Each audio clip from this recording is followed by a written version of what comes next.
साल 1599 लंदन में एक कमरे में कुछ ताजिर बैठे हैं, हाथ में कलमे हैं, सामने कागज है और एक ख्वाब, पूरी दुनिया की तिजारत अपनी मुट्ठी में करने का। ये लोग जानते थे मशरक में मसाले हैं, सिल्क है, चाय है और अफीम भी, और जो भी वहाँ पहुँचा वो अमीर हो गया।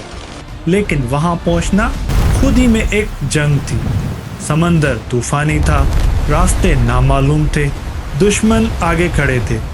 तो इन ताजिरों ने कुछ ऐसा किया जो इंसानी तारीख ने पहले कभी नहीं देखा था।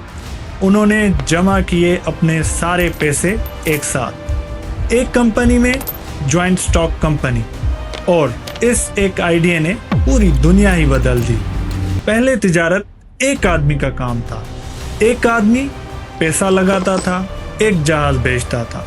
अगर वो डूब गया वो खत्म हो गया, अगर वो लुट गया तो भी वो तबाह हो गया। तो किसी ने सोचा क्या हो अगर हम सब मिलकर पैसा लगाएं, फायदा भी सब में बांटेंगे और नुकसान भी सब में बांटेंगे।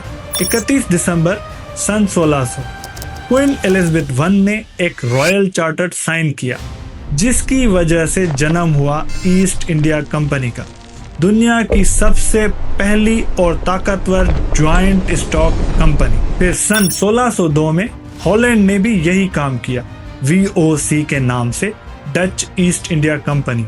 और VOC ने एक कदम और बढ़ाया, अपने शेयर्स आम लोगों में बेचने शुरू किए। कोई भी डच शहरी एक शेयर खरीद सकता था। दुनिया में पहला पब्लिक स्टॉक एक्सचेंज एम्स्टर्डम में खुला। सन 1669 तक VOC एक ऐसा इदारा बन चुका था जैसा दुनिया ने कभी नहीं देखा, जिसके अपने 150 तिजारती जहाज, 40 जंगी जहाज, 50,000 मुलाजिम, 10,000 फौजी और शेयर होल्डर्स को हर साल 40% मुनाफा। ये सिर्फ एक ट्रेडिंग कंपनी नहीं थी, ये एक मुल्क था बिना जमीन के। VOC के पास इख्तियार था जंग करने का, सुलह करने का, कानूनी अदालत लगाने का, अपना सिक्का ढालने का, अपनी कॉलोनी बनाने का। बेंडा आइलैंड, जो आज का इंडोनेशिया है, जहां नटमेग यानी जायफल उगता था, वहां VOC ने कुछ ऐसा किया जिसको सुनकर आज भी रूह कांप जाती है। 1620s में पूरे मकामी आबादी को कत्ल, भूख या गुलामी से खत्म कर दिया, सिर्फ इसलिए कि नटमेग यानी जायफल की फार्मिंग अपनी मर्जी से कर सकें। फिर आया 23 जून सन 1757, प्लासी का मैदान। रॉबर्ट क्लाइव की ईस्ट इंडिया फौजों ने नवाब सिराजुद्दौला को शिकस्त दी। बंगाल, हिंदुस्तान का अमीर तरीन सूबा, ईस्ट इंडिया कंपनी के कब्जे में आ गया। और फिर रुका नहीं, मैसूर, मराठा, पंजाब, सिंध, एक के बाद एक पूरी रियासतें गिरती गईं। सन 1857 तक ईस्ट इंडिया कंपनी के पास एक प्राइवेट आर्मी थी। 2,60,000 फौजी थे, जो बरतानिया गवर्नमेंट की फौजों से भी 2 गुनी ज्यादा। अब बात करते हैं उस हिसाब की जो अक्सर नहीं किया जाता। सन 1600 में हिंदुस्तान दुनिया की GDP का 22 से 23% पैदा करता था। सन 1900 में वही हिंदुस्तान सिर्फ 4%। ये सिर्फ एक फर्क नहीं था, ये एक सिस्टमेटिक लूट थी। बंगाल में सन 1770 के अकाल, जो सिर्फ कुदरत की वजह से नहीं आई, ईस्ट इंडिया कंपनी की जबरदस्ती की ज़राअत और टैक्स कलेक्शन ने 1 करोड़ से भी ज्यादा लोगों की जान ली। और फिर अफीम, चाइना ने अफीम पर पाबंदी लगाई। ईस्ट इंडिया कंपनी को पैसा चाहिए था, बरतानिया गवर्नमेंट ने जंगी जहाज भेजे। सन 1840 में ओपियम वार चाइना से हुई, चाइना हार गया और चाइना के हाथ से हांगकांग चला गया। और इस सब के पीछे लंदन में शेयर होल्डर्स फायदा ले रहे थे। पार्लियामेंट में ईस्ट इंडिया कंपनी के 100 से ज्यादा एम्प्लॉइज MPs थे। कंपनी और गवर्नमेंट एक ही चीज थी। 16 दिसंबर सन 1773 बॉस्टन हार्बर अमेरिकन पैट्रियट्स ने ईस्ट इंडिया कंपनी के चाय के 342 पेटियां समंदर में फेंक दी। वो टैक्स के खिलाफ थे और ईस्ट इंडिया कंपनी के रॉयल्टी के खिलाफ थे। इसी बॉस्टन टी पार्टी ने अमेरिकन रेवोल्यूशन की आग लगाई।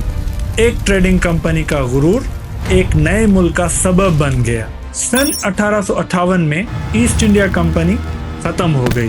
सन 1857 की जंग आजादी के बाद बर्तानिया ने सीधा हिंदुस्तान का निजाम संभाल लिया और उनका राज शुरू हुआ। सन 1874 में ईस्ट इंडिया कंपनी का वजूद ही खत्म हो गया, लेकिन इन कंपनीज की विरासत आज भी मौजूद है। जॉइंट स्टॉक कंपनी का कॉन्सेप्ट आज भी मौजूद है। एप्पल, अमेज़न, गूगल सब इसी की बुनियाद पे खड़े हैं। स्टॉक एक्सचेंज जो वीओसी ने एम्स्टरडेम में शुरू की, आज न्यूयॉर्क, लंदन, मुंबई में धड़क रही है। लंदन लायबिलिटी जो मर्चेंट्स ने अपने खतरे से बचने के लिए सोची थी, आज भी हर कारपोरेशन की बुनियाद है। एक कमरे में कुछ अरसे पहले मीटिंग हुई थी और एक ख्वाब देखा था। उन्होंने दुनिया को एक ऐसा आइडिया दिया जिसने तिजारत, सरमाएदारी और मुल्कों की तकदीर सब एक साथ बदल दी। जॉइंट स्टॉक कंपनी ने इंसान को सबसे ताकतवर इक्तिसादी हथियार दिया, लेकिन उसी हथियार से दुनिया के कमजोर लोगों का खून भी हुआ। हिंदुस्तान की दौलत बर्तानिया गई। बंदा आइलैंड के लोग नटमैग यानी जायफल की खातिर मारे गए। चाइना की नस्लें अफीम में डूब गईं और लंदन के शेयर होल्डर्स पैसा बनाते रहे। जब कोई कारपोरेशन इतना ताकतवर हो जाए कि वो हुकूमतें चलाए, जब शेयर होल्डर्स का फायदा करोड़ों लोगों की जिंदगियों से अहम हो जाए, तो वो तिजारत नहीं रहती, वो कब्जा बन जाती है। अगर आपको वीडियो अच्छी लगी हो तो सब्सक्राइब करें।